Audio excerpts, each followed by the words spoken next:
벌써 다 지나가는 것 같아요. 11월달, 12월달 2달만 남겨져 있습니다.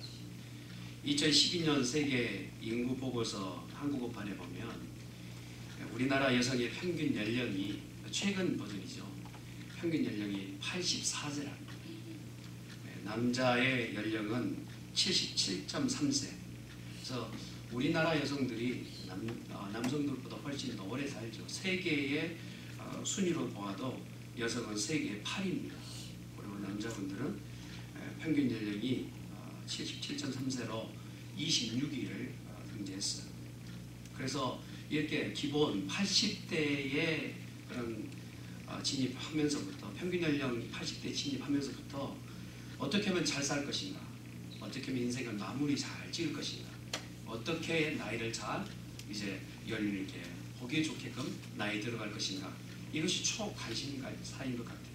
그래서 잘 살자 해서 웰빙, 잘 마무리 짓자 해서 웰다잉, 이런 말 들어보셨나요? 웰다잉. 그래서 나이를 잘 들자 해서 웰에이징 그런다고 해요. 웰빙, 웰다잉, 웰에이징. 그래서 이 80세 연령으로 해서 영국의 리버풀 대학의 노인 심리학자였던 브롬디가 이렇게 결론을 냈어요. 인생의 4분의 1은 성장하고 4분의 3은 늙어간다. 80으로 기준으로 봤을 때는 20살 때까지는 잘 성장하지만 그 일 이후부터는 나이 들어가 무덤으로 가는 그런 방향이다. 인생이 잘 산다라고 하는 그 개념에서 80을 기준으로 봤을 때 내가 시간을 어떻게 남겨진 시간을 잘 살 것인가가 웰빙을 이렇게 구분짓지 않겠습니까? 그런데 여기에 보면 내용 가운데 영국에서 타블로이드 신문 더 선이라고 하는 이 신문에 보면 인생의 어떤 80을 기준으로 봤을 때 사람들이 주로 사용하는 시간들을 분포해 놓았어요. 영국에 조사한 내용이긴 하지만 참 의미가 있는 것 같아요. 인생 평균을 80으로 봤을 때 시간으로 따지면요 70만 1280시간이나 합니다. 많은 시간이죠. 하루를 24시간으로 봤을 때 그걸 365일로 곱해서 80평생을 기준으로 하면 이 많은 시간 윤달을 끼고 계산하게 되면 바로 70만 1280시간을 인생에 사는 거예요. 근데 그 많은 시간 가운데서 잠자고 일하는 시간, 그러니까 잠자는 시간, 우리가 항상 잠이 부족하잖아요. 새벽에 딱 일어날 때요. 더 자고 싶어서 어쩔 줄 몰라요. 그렇게 인생을 보내는 시간이 25년이나 80평생에 봤을 때 25년을 잠자는 시간으로 일과 잠자는 시간이 64%나 되는 시간으로 보내게 됩니다. 하루 24시간으로 기도 봤을 때 어쩌면 절반 이상 훌쩍 일하고 잠자는 시간으로 보내게 된다는 겁니다. TV를 보는 시간이 한 10년이나 되고요. 간식을 먹는데 6년을 허비하게 된다고 합니다. 전화를 붙잡고 통화하고 있는 그 시간이 4년이나 되고요. 화장실에서 힘쓰는 시간이 3년이나 된다고 합니다. 80평생을 보았을 때 그런 시간을 보낸다는 거예요. 부엌에서 여성들이 일하는 것이 2년 5개월이라도 요즘 많이 형편이 달라졌습니다만 남자분들도 많이 부엌에서 일을 하지 않습니까? 그런데 이러한 시간들을 다 정하고 80년의 시간을 보았을 때 우리가 하나님 앞에 예배하는 시간입니다.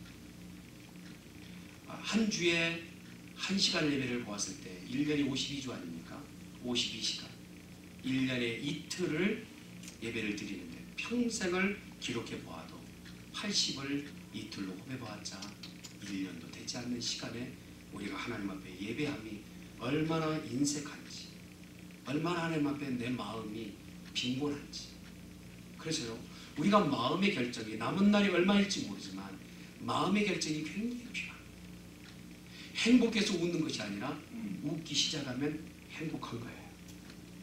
예배함도 마찬가지입니다. 내가 예배할 이유가 있어서 예배한 것이 아니라 내 인생이 예배로 정하게 되면 나는 예배하는 자가 되는 줄 믿습니다. 평상시 우리의 마음이 이제 남은 나이, 여러분 인생의 80을 기준으로 했을 때 여러분 어디에 서 계십니까?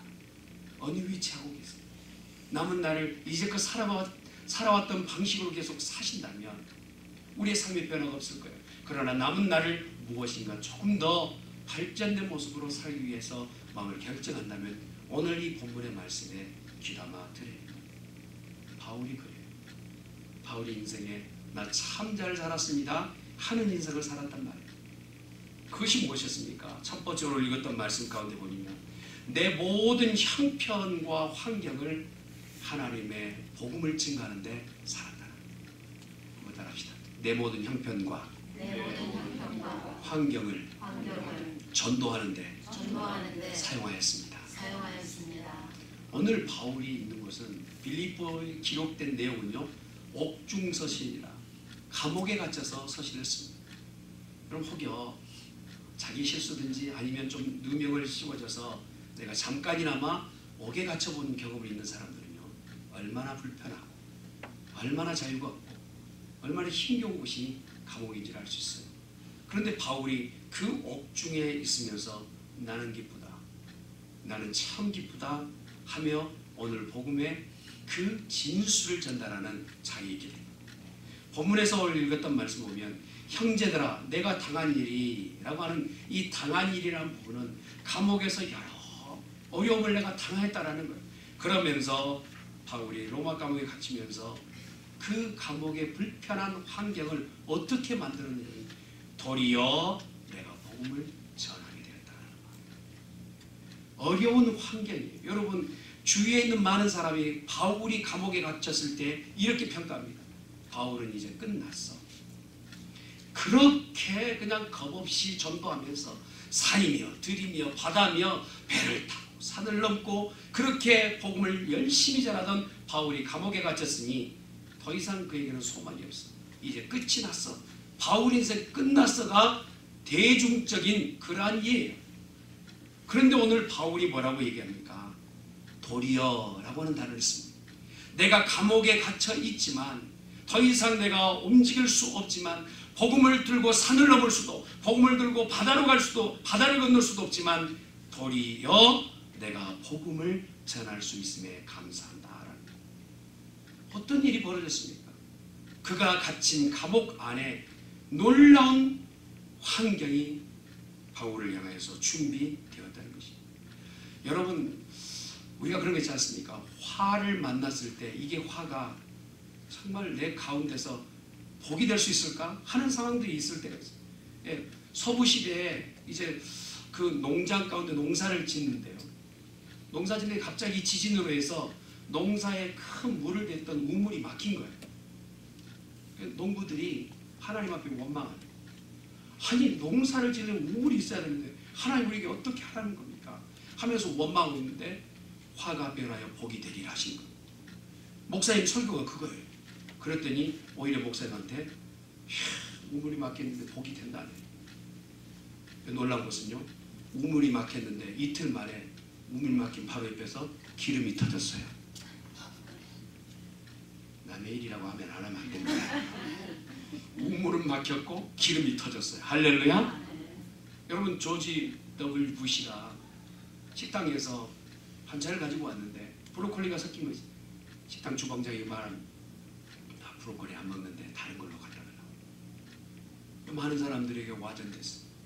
브로콜리 농사를 하는 사람들이 농부가 하루아침에 망하게 생겼어. 그걸 어떻게 합니까? 부시한테 편지를 쓴 거예요. 그러고 나서 큰 트럭에다가 한가득 브로콜리를 가득 실어가지고 청와대가 아니죠. 백악관 앞에다가 딱 댔어요.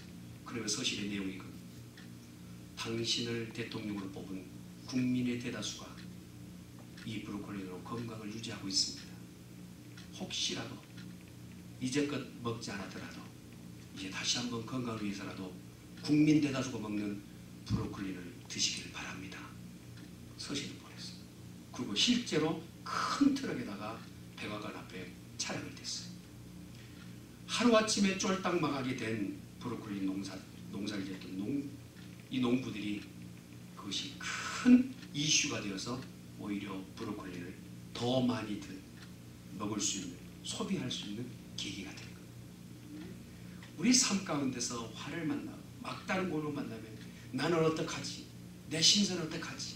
그럴 때가 있어요. 그러나 하나님은요, 그 신세와 어려움 가운데서 그것을 변하여 복을 만드시는 전능하신 하나님이 것을 믿습니다. 바울이 그랬어요. 복음을 전하다가, 다른 일도 아니고 복음을 전하다가 감옥에 갇힌 거예요. 여러분, 감옥에 갇힌 바울의 심정 우리 느끼지 않습니까?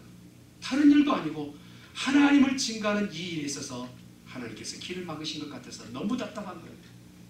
그런데 하나님은 그곳에 길을 준비하고 계셨어요. 13절에 기록된 말씀을 보면 나의 맴이 그리스도 안에서 모든 시대의 안과 밖에 모든 사람에게 나타났다 얘기합니다. 그 안에서 만난 대상이 누구를 만났느냐 하면 감옥에 갇혀 있다 보니까 그 교원들을 만나게 됩니다. 시대원들을 만나게 됩니다. 당시 시대는요, 로마에서 이제 정말 선발된 일테로면 수도 경비대원, 수도 경비 사령에 있는 그런 군인들을 만나게 된 겁니다. 그러니 당시에 이 시대를 맡고 있는 이런 군인들은 황제마저도 두려움의 대상이었다. 그들이 올바로 그 직무를 감당하지 못하면 왕의 어떤 생명에도 위험이 있기 때문에 그렇게 두려움의 대상이었습니다. 근데 바울이 갇혀 있을 동안 누구에게 복음을 전할 수 있게 됐냐면 바로 이 시대 군인들에게 복음을 전하게 된 거예요. 어렵지 않습니까? 평상시에 만날 수 없었던 사람들이, 그들을 만나려고 해도 많은 결격사유가 있는 그런 대상인데, 당시에 더 놀라운 것은요, 이 감옥에 갇혀있는 죄수와 이 시대의 이 대원들과는 딱 경비병이 바뀌면 감옥에 갇혀있는 죄수와 시대가 대원이 함께 수갑을 같이 찼다고 합니다. 도망갈 수 없게끔. 바울이 무엇을 했을까요? 밝은 모습으로 반갑습니다, 수고가 많으십니다, 아마 그렇게 얘기하지 않았을까요? 그랬더니 평상시에 죄수들에 의해서 두려움과 공포 있었던 그 죄수들만 보다가 오늘 바울이 반갑습니다 라고 인사하니까 아니 번거하네. 당신 어디 출신이요?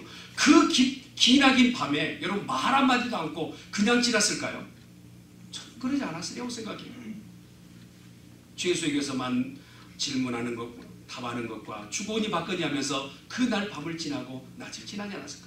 근데 바울이 자기가 가지고 있는 복음을 전하고 싶어서 어쩔 줄 몰라요. 당신 어디 출신이고? 길리기아 다소 출신입니다. 참 좋은 곳이죠. 그런데 어쩌다가 여기 왔습니까? 그렇게 질문했죠. 혹시 당신은 사람을 죽였습니까? 아니 강도 일을 했습니까? 로마의 어떤 이 반역에 의해서 이곳에 왔습니까? 아닙니다. 아닙니다. 그럼 어쩌다가 이곳에 감옥에 왔습니까? 복음을 전하다 왔습니다. 이때가 기회인 거예요. 복음을 전하다 왔습니다. 아니 이거까지 복음이란 게 도대체 뭐예요? 복음이 뭐길래 당신이 이곳 감옥까지 온 겁니까? 라고 묻는 거예요. 복음이란, 여러분 바울에게서 복음은요, 전하고 싶어서 안달인 내용입니다. 지금 이 시대의 군사가 물었을 때 얼큰이 지금이다 하고 복음을 전하는데, 복음은 예수 그리스도예요. 할렐루야. 예수 그리스도를 증거하는데 밤이 맞도록 증거하는.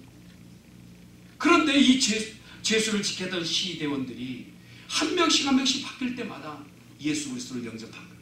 더 놀라운 것은요, 당시에 지금 시대의 군인 수가 9,000명이나 돼요. 할렐루야. 그러니 바울이요, 매 밤마다 교대 근무하는 그 사람 한 명씩 복음을 증거하는데 마음에서 부르는, 하나님, 내가 감옥에 갇힐 때는 내 신세야 했는데 나를 감옥에 가두신 이유가 여기에 있었군요. 환경과 처지를 탓하다 보니까 고무신 벗고 그냥 땅바닥을 치면서 내 신세하던 그런 터였는데, 하나님께서는 한 명 시대원들을 만나면서 하나님의 복음을 증가하게끔 하신 놀라운 역사가 여기 있었다는 거예요. 사랑하는 성도 여러분, 우리의 환경과 여건 무엇을 만나든지 간에 예수님의 복음을 증가하는 복된 성도가 되시길 예수님의 이름으로 축원합니다. 사도행전 28장에 보면 로마 감옥에 갇힌 바울이요, 그 죄수들에게 복음을 증가하며 베스도 총독에게 내가 지금 쇠고랑 찬 것 위에는 나와 같이 되기를 원한다라고 불붙는 복음을 증가하는 바울의 모습을 볼 수가 있습니다. 나를 보내는 곳곳마다 복음을 전합니다. 형편과 처지 어떠하든지 간에 남은 인생 복음을 증가하며 전도하는 우리 교회 성도들 되기를 예수님으로 축원합니다. 전도하십시다. 아멘. 황해도 신천에 있는 장계교회라고 하는 교회가 있다고 합니다. 거기에 오영신 집사님이 계시는데 실제 있었던 일이래요. 예수님을 믿고 정말 은혜 충만해서 날마다 철야하고 날마다 기도해요. 우리 교회도 지금 철야를 하겠다라고 하신 분이 나왔어요. 할렐루야. 기도에 불이 붙기를 바랍니다. 기도하면 교회는 됩니다. 근데 이번에 밤마다 기도하는데 누구를 위해서 기도하냐면 남편을 놓고 기도합니다. 이 남편이 이 아내 되는 오집사를 얼마나 쥐어짜고 패는지, 그렇게 장작패듯이 패는 거예요. 날마다 패는 거예요. 그러니까 고통스러워서도 그냥 하나님 앞에 하나님 사전 바꿔놓고 기도하는, 그래 한참 기도하는데 이제 하나님께서 은혜를 주실 줄 알았는데 그 은혜가 참 아직 남편이 좀 회개하고 되돌아와야 되는. 근데 부흥의 기간 동안에 은혜에 충만하기 위해서 이제 참여했는데 남편이 집에 들어보니까 오집사님이 안 계시고 부흥에 있다라는 얘기를 듣고 가서 기도하는 시간에 불을 꺼놓고 기도하는데 아내가 저만 그랬어요. 그냥 두 번 안 보고 뒤에서 그냥 머리카락을 착 그냥 끌고 가서 집까지 끌고 가서 그냥 얼마나 폭력을 가했는지 한참 패다 보니까 자기 부인이 아니야. 큰일 났어요. 근데 문제는 뭐냐면 그 면의 면장 부인이에요. 정말 오마이갓이에요. 면장 부인인데. 근데 면장 부인이 얼굴이 이제는 식별하기 어려울 정도로 너무 많이 망가진 거예요. 이건 손이 발휘되게 빌어도 해결되지 않는 문제. 이제는 징역을 살아야 되는 상황. 이 면장 부인 되시는 분도 집사님이시거든요. 뭐라고 얘기하시냐? 내가 당신을 용서할 테니까 두 가지만 약속하라. 첫 번째로는 이제는 절대 아내 되는 오집사님을 패지 말라고. 혹시 이곳에 우리 교회는 그런 분이 안 계시지만 아내들을 패지 말기를 바랍니다. 뭐 그런 분이 안 계셔서 아멘도 안 하세요. 두 번째로는 이제는 예수 믿으십시오. 억울하잖아요. 괜히 맞았으니까 이 사람 감옥에 보내야 되잖아요. 그럼에도 불구하고 전도할 요량으로 환경과 여건을 바꿔서 하나님의 복음을 전도했던 연장부이죠. 맞지만 어렵지만 남편을 위해서 계속적으로 울며 기도했던 집사님이죠. 여러분, 환경을 탓하거나 자기의 상황을 탓하지 말고 우리에게 주어진 하나님의 복음을 증거하는 복된 성도가 되시기를 주님의 이름으로 축원합니다. 안에 있을 때는 수비대원들을 위하여서 시위대원들을 위해서 그렇게 전도했어요. 그런데 밖에 있는 사람들에게 이 소문이 난 거예요. 오늘 읽었던 13절의 말씀은 안으로는 시위대원들에게 밖으로는 밖에 있는 사람들이 소문을 듣는 거예요. 아니 감옥에 갇혀 있는데 이 사람이 말씀을 전하는데 말씀을 듣는 동안에도 은혜가 쏟아지고 은혜뿐만 아니라 기적이 나타나는 거예요. 그러니 밖에 있는 사람, 감옥에 밖에 있는 사람이 어떻게 해서든지 바울을 만나기를 원하는 거예요. 그리고 온갖 로마가 그렇지 않습니까? 점령하였던 그 제국 정치하였어요. 그러니까 방방곡곡에 있던 죄수들 중에서 아주 강력범들은 로마의 감옥으로 온 거예요. 그런데 로마의 감옥에 올 때마다 얼큰이 잘 됐다고 오는 거예요. 소문을 내는 겁니다. 바울을 만나면 인생의 대격변을 만날 수 있다. 오네시모처럼 내 인생의 대격변을 만날 수 있다는 그 소망을 가지고 감옥에 오는데요. 기쁨을 가지고 오는 거예요. 밖에 있는 사람도 바울을 향하여서 찾아오는데 기쁨. 그때 바울이 전도하는 인생을 바꿀 수 있는 것은 예수 그리스도라는 거예요. 할렐루야. 그러면서 복음을 증거하는데 안으로 시대원으로 밖으로 그렇게 죄수들 가운데 복음을 증거하는 그런 일을 가지게 된다. 사랑하는 성도 여러분, 우리 교회가 이제 새롭게 시작하여서 여기까지 왔어요. 이제는 하나님께서 우리에게 당부하신 말씀이 있습니다. 전하여 예수 그리스도를 증거하는 우리 교회가 될 수 있기를 주님의 이름으로 축원합니다. 두 번째로 오늘 보았던 말씀 가운데 보면 전도하는데 누군가 전도하면 좋은 본을 받아야 된다는 거예요. 도전을 받아야 된다는 거예요. 오늘 바울이 전도하다가 감옥에 갇혔어요.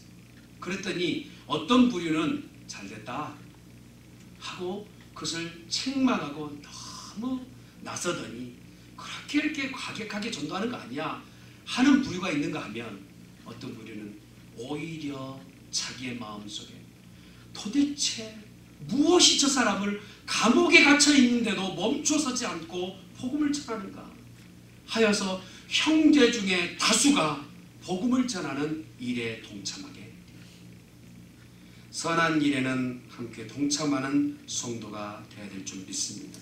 오늘 14절에 기록되는 말씀 보니까 형제 중 다수가 나의 매임을 말미암아 주 안에서 신뢰함으로 겁없이 하나님의 말씀을 더욱 담대히 전하게 되었느니라 말씀하세요. 바울이 감옥에 갇혔으니 선장 일은 선원들 아니에요. 앞에서 대장 잃어버린 병사처럼 될 줄 알았는데 감옥에 갇혀 있으나 밖에 있는 성도들은 오히려 더 많은 성도들이 야, 바울이 하지 못했던 복음 사역, 전도하지 못했던 것 우리가 더 전도하자, 더 동조하며 함께 동참하게 된다는 것입니다. 바울이 갇힌 그 모습을 향해서 두 가지의 모습이 나옵니다. 갇혀 있는 것은 잘됐다. 내가 오히려 잘난 모습으로, 내가 오히려 바울보다 더 잘난 모습으로 전도하겠다라고 하는 잘못된 의중으로 시작하는 전도하는 사람이 있었는가 하면 선한 의도로 이 복음을 잘 전달해야지 하는 두 가지 다 하나님께서는 사용하셨어요. 그러면서 우리에게 당부하신 말씀은 어떤 자리에서든지 매임이나 풀림에 있어서 선한 의중으로 복음을 전가하는 성도가 되라 말씀하세요.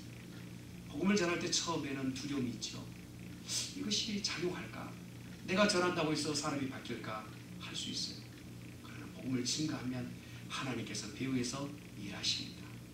처음 페니실린이 나왔을 때요, 페니실린 주사를 맞는 것이 죽는 것보다 더 어려운 고통이었다고 해요.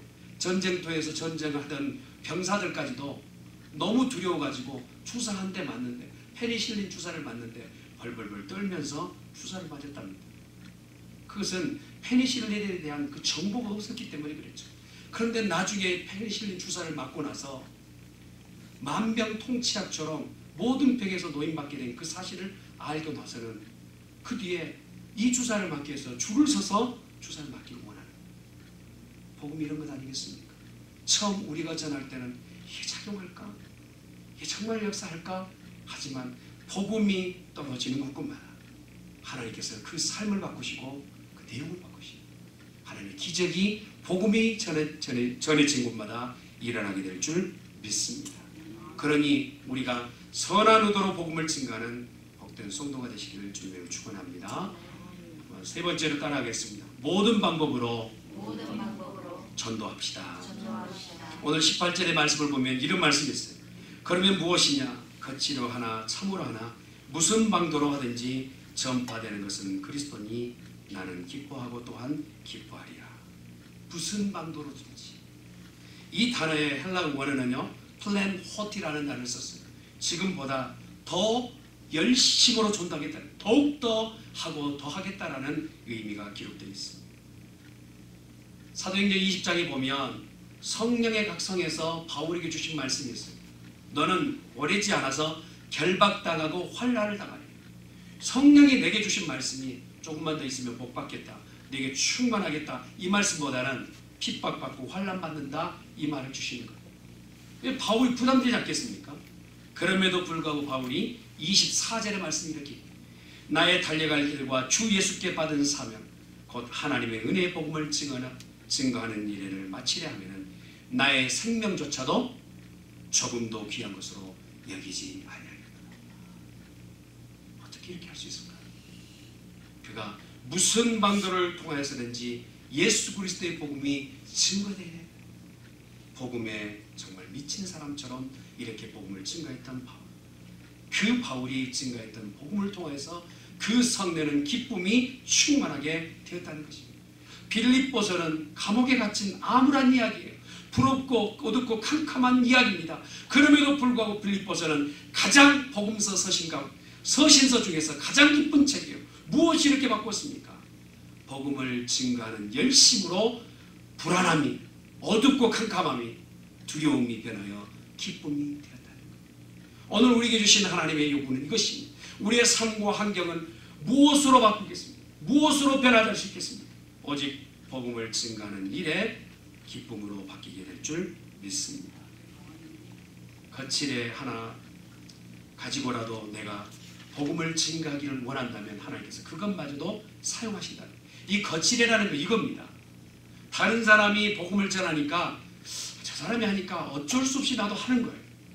내가 지금 집사직분을 가지고 있고 권사직분을 가지고 있으니까 그것만이라도 좀 해야지 하는 것까지도 하나님께서는 기뻐하신다. 히틀러 정권에 항거하다가 8년 동안 옥고를 치른 마르틴 미네르 목사님이 계십니다. 그분이 유명한 것은 그분이 쓰셨던 바로 전쟁 백사라는 책 때문에도 그렇다고 합니다. 그분이 썼던 그 책의 내용 가운데 이런 부분이 나옵니다. 그가 이제 몇 번이나 연거푸 7번이나 거듭거듭 똑같은 꿈을 꿨는데 그 꿈 가운데서 일렬로 다 서 있는 사람들이 뭐라고 서 있는 모든 사람들이 자기 죄를 고백하면서 심판주 앞에서 자기 변명을 하는데 고개를 푹 숙이고 그렇게 줄이 서 있는데 한 사람만이 유독 자기를 바라보면서 회개도 하지 않고 변명만 하는데 뒤를 바라보면서 변명하는 거예요. 쑥 가까이 가서 보니까 익숙한 얼굴이에요. 그 사람이 바로 히틀러였던 거예요. 그래서 히틀러 얼굴을 볼 때 변명하는데 이렇게 얘기를 했대요. 너 때문에 내가 여기 서 있어 하는 거예요. 성령께서도 그 미네르 목사님에게 너가 히틀러를 지옥에 보냈다라고 합니다. 왜 그렇습니까? 질문했더니 항거하기를 네가 8년 동안은 계속적으로 대항하고 히틀러 정권이 잘못됐다고 말은 했지만 히틀러 앞에서도 잘못됐다고 얘기했지만 네 입으로 히틀러에게 복음 한 번 전한 적이 있느냐? 히틀러를 이곳에 보낸 것은 네가 보냈다라고 하는 그 부담감을 가득 채운 거예요. 그 말을 듣고 회개하면서 이 목사님이 쓰셨던 책의 간증의 내용이 복음을 증거하는 데 내가 게을렀다라고 썼다는 거예요. 신학생이 되고 또한 학교에 들어가고자 할 때 소명감이 잠깐 불탈 때가 있어요. 그러고 나서 이제는 익숙하여지면 예전 그 첫 가졌던 소명감과 열심은 다 사라지고 의뢰껏 가지고 있는 거칠에만 남게 돼요. 조금 어려서 그렇게 열심히 해. 조금 잘 멋몰라서 그렇게 열심히 해. 하는 쪽으로 그냥 관갈 때가 많습니다. 여러분 우리나라에 좋은 전도의 모델들이 많아요. 어떤 분은요 은혜 받고 나서 노방에 가서 복음을 전하고 축구 전도하고 찬양 전도하고 직장에서 전도하고 어떤 사람은 학원에서 전도하고 어떤 사람은 군대에서 교도소에서 전도하는 그 열정이 있었던 전도의 모습이 우리나라에 있었어요. 그런데요 어느덧 많은 사람들이 그것이 대수가 아니라는 거예요. 그렇게 전도해도 지금은 안 먹힌다는 거예요. 그렇게 해갖고는 안 되는 시대에 우리가 살고 있다는 거예요. 이것도 저것도 안 된다고 하다 보니까 지금은 전도한 사람 찾기가 쉽지 않은 시대가 되었어요. 여러분 오늘 바울이 얘기합니다. 이래도 저래도 증거되는 것은 그리스도 예수라고 말합니다.